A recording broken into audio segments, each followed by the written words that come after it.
Hi எல்லாரும் எப்படி இருக்கீங்க?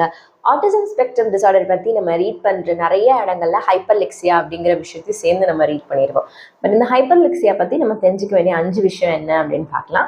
ஹைப்பர்லெக்சியா அப்படிங்கிறது ஒரு குழந்தையோட ரீடிங் எபிலிட்டி, அந்த குழந்தையோட குரோனாலஜிக்கல் ஏஜ், அதாவது அவங்களுடைய வயசுக்கு எக்ஸீடிங்கா இருக்கிறது தான் நம்ம ஹைப்பர்லெக்சியா அப்படின்னு சொல்லுவோம்.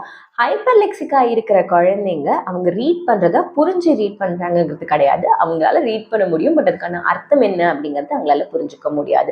மூணாவது தெரிஞ்சுக்க வேண்டிய விஷயம், ஹைப்பர்லெக்சிக்கா இருக்கிற கிட்ஸ் யாரும் சொல்லி கொடுத்து ஒரு விஷயத்த ரீட் பண்ண கத்துக்கல, அவங்களே செல்ஃபாவே கத்துக்கிட்டாங்க.